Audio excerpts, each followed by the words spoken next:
Hello YouTubers, Alaska Prepper here. Happy Friday to you all, TGIF. I hope you've had a good week so far, ladies and gentlemen. I want to remind you that today at 2 p.m. Alaska time, 6 p.m. Eastern time, is going to be our regular Friday live stream. So hope to see you there. Well, ladies and gentlemen, as you've seen, I'm sure that crime has been on the uptick. And I put out a video yesterday, if you haven't seen it, go check it out, about how a service station or gas station in Philadelphia had to hire armed security guards in order to keep people from vandalizing and looting their stores. Well, I looked up how crime is going nowadays, and there are some new tactics that are being used. Now, I want to caution you that the crime that's happening now, it may not be very violent, but I believe that it will increasingly get more violent. So I wanted to cover a couple of stories with you. One that's just been discovered not too long ago, and this is very, very imaginative. So criminals are getting more imaginative with the ways that they steal. And it all has to do, ladies and gentlemen, is with the downturn in the economy. It's with the inflation that we're experiencing. People get desperate. And human nature says that you take the path of least resistance first, just like water, right? So you're going to do the things that you find easier, that will see you spend less time in jail if you get caught, before you do those things that are more high risk. That's why I say that crime is going to continue to get worse, and eventually it's going to become very violent. And as you can see here, this gentleman stole 4,200 gallons of gas in one gas station, well, of diesel really. And let me go ahead and go over with you exactly how they did it, because it's something that actually takes, it's like a first degree crime, right? Because they really thought about this. They actually built a special system for a truck to be able to take fuel, or diesel in this case, from a gas pump and trick the gas pump into thinking that it was taking like a whole bunch less than what they actually were. Like pennies on the dollar, if you even want to call it that. And this is a very short article, but it says that a man was arrested last week after police say that he and other suspects stole thousands of gallons of diesel fuel from a gas station, all in one day, ladies and gentlemen, just making several trips. And this gentleman here is 25 years old, was charged with theft of over $10,000 and vandalism over $1,000. At least they are being charged. And that's a good step to take. Because when criminals don't get charged, or they get charged and they get let go right away, they really haven't learned a lesson. And in all honesty, they really haven't paid back to society what they took away from them. But AP, they're only taking away diesel fuel from the gas station. They're not taking it away from society. Well, ladies and gentlemen, who do you think is going to pay for that? Who do you think the owner of that gas station is going to charge for that diesel fuel that was stolen? Yes, we can all say, well, they should have insurance for that, or this and that. But if it happens enough, do you think that insurance companies are going to continue to cover it? Just look at all of these hurricane states. Let's take Florida, for example. When there's a major hurricane, this last one that just happened, Ian, I think was its name, a lot of insurance companies went bankrupt. And the people that had claims on homes, where they're going to get the money that they were insured for? They're not. They're going to have to turn to the federal government or state government and see if they can get grants to fix their homes. And all of the money that they paid into the insurance up to that time is pretty much null and void. Why? Because the insurance company couldn't afford to keep paying because there was so much damage made. Same thing in this case. Maybe this is just one gas station, but what if it starts happening to a whole bunch of gas stations? Do you really think that insurance companies are not going to up their premium, which will be passed on to you, or altogether just drop their policies, which in case, who ends up paying the price in the end? It is you, the consumer. Police say that they responded on November 15th to the 700th block of East Main Street to investigate a large-scale diesel fuel theft. An investigation showed 2 days earlier, suspects stole 4,200 gallons of diesel valued at about $20,000. The suspects made multiple trips to the same fuel pump over several hours, police say. This operation is calculated, it's coordinated, and it all unravels on November 13th at a Hendersonville gas station where police say thieves systematically steal 4,200 gallons of diesel fuel. It's valued at close to 20 grand. This is video from November 13th. It doesn't look like much, but according to Hendersonville police, that Chevy truck and that U-Haul, they're working together to steal thousands of gallons of diesel fuel. 4,200 gallons over several hours in our gas station alone. According to police, the thieves drill open the gas pumps, then install a device known as a fuel manipulator. It tricks the computer into thinking it's pumping fuel at a much slower and cheaper rate than it actually is. And they're able to manipulate the price too. In this case, it was like pennies on the dollar for the diesel fuel. As the economy gets worse, crime is going to get worse. And the worse that it gets, the more violent that crime will continue to get as time goes on. Now, I think I reported on this here a few months back. However, some men have been arrested for stealing multi-million dollars worth of meat, right? And it was headed to Florida, actually. And by the way, the diesel theft that happened also happened in Florida, but this multi-million dollar meat theft ring, oh my goodness, it's incredible the things that people come up with. That, I believe, was tracked back to Florida as well. Not saying anything bad about Florida, it's just the facts.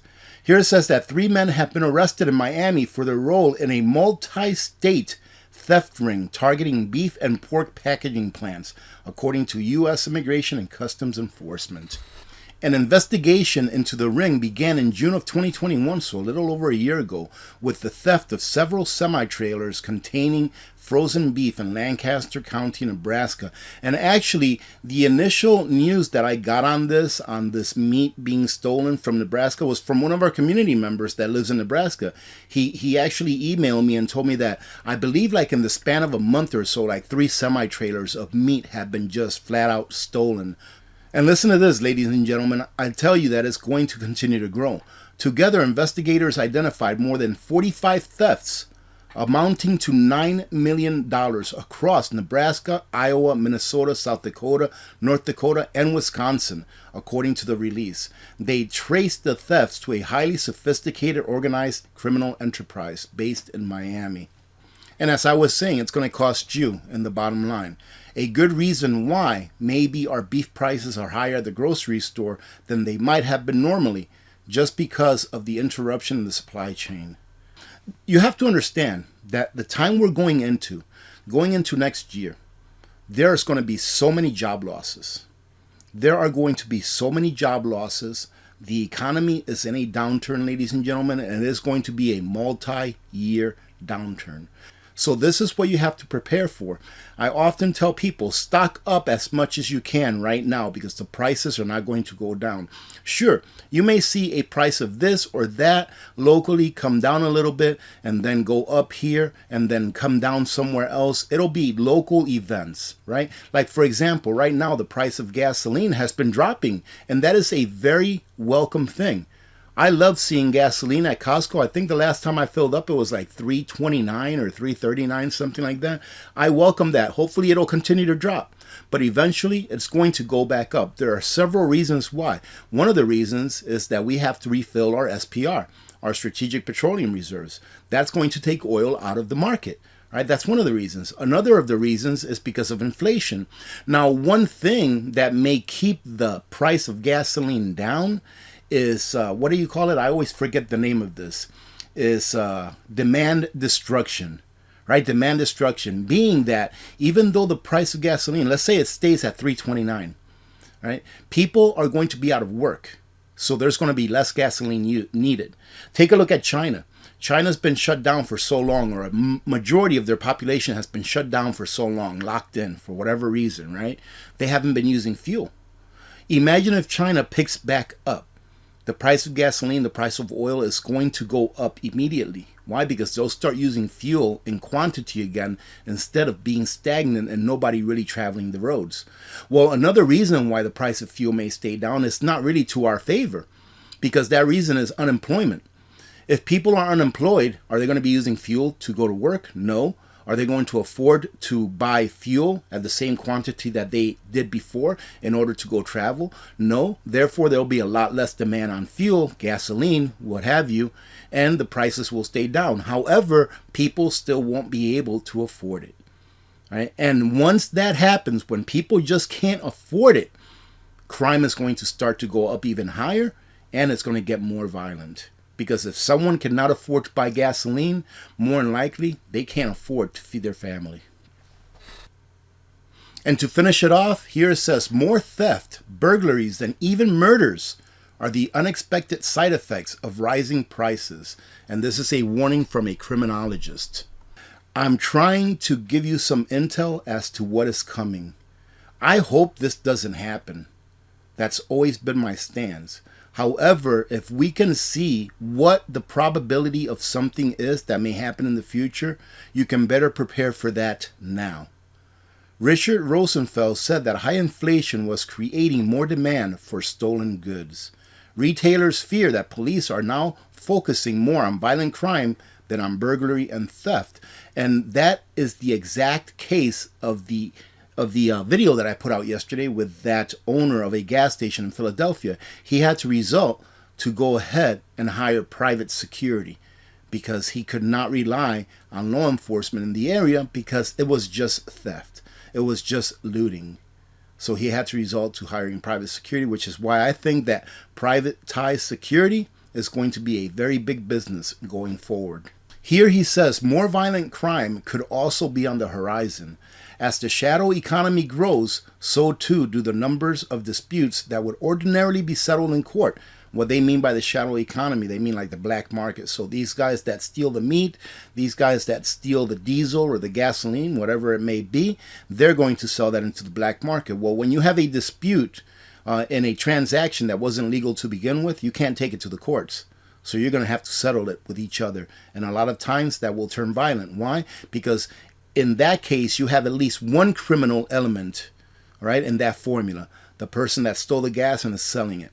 You know, I could say that the person that's buying it, if they know that that is stolen property, that they could be committing a crime as well. But in this case, you have at least one criminal element in that formula. And if there's a dispute, do you really think they're going to call the police? No, they're going to settle it. And a lot of times, if you're a criminal, you're used to doing things that are not very legal, lawful, or even ethical. And to finish it off, they say that the work that has been done on violent crime tends to suggest that high levels of inflation really produce reduced sizable reductions in institutional legitimacy. All they're saying is that high levels of inflation make people do things that are not honest. That's where we're heading. If we continue down the same road that we're going down right now, one day you will be afraid of getting kidnapped if you go to the supermarket or if you go in town. Now this, ladies and gentlemen, is what community does. This is how community sticks together. Sutton Days, she started with a goal of being able to provide 2 food trucks to her local food pantry that feeds mainly elderly people that cannot afford to feed themselves. Each food truck's is $1,200, right? And her goal was $2,400. Well, take a look at this, $14,871. And by the way, one of those food trucks feeds the elderly there, the people that need food from that food bank there, for 1 month. So I believe if my math is correct, if you divide 1,200 into 14,800, that's 12 months. This food bank just got enough food to feed their community for a year. Now we can shift this over to somewhere else. I am very proud of the prepper homesteading community on YouTube. We stick together. And yesterday I read an interesting comment. I forgot what video it was on, if it was one on mine or one on Sutton Day's video. But someone said that, do you have to have I'm paraphrasing here, but they said something to the effect, do you have to have a channel to get help around here? I remember asking for help a while back, but nobody paid any attention. Well, first and foremost, ladies and gentlemen, I can only speak about this channel here, the Alaska Prepper Community. I do not have time to read every single comment. And I have mentioned before, and I will stick to my word, and I have done so, that if you are in dire straits, set up a GoFundMe or a GiveSendGo account. If you're in dire straits, set one of those accounts up, put your story on there, email me with the link to that account asking for help, and email me with your story. And I will read it, and if I decide to do so, I will talk about it for a brief minute on one of my videos that I put up, and I will leave the link on a pinned comment. I will do that, but you have to be willing to do the footwork of setting up an account. Because when you leave a comment asking for help on a video that maybe has 700 or 1,000 comments, I guarantee you it's not going to be caught. And if it is, you got very lucky. I am willing to do that, but you have to be willing to do the footwork to go and set up one of these accounts if you really need it. Right? Because if you really need it, it should be no problem for you to set up that account and say, yeah, here AP, send it over. And I will have no problem with leaving it on a pinned comment and letting the community know. That way anyone that wants to go and click on it and can and will help can do so. Right? Having said that, again, have a great day. God bless every single one of you.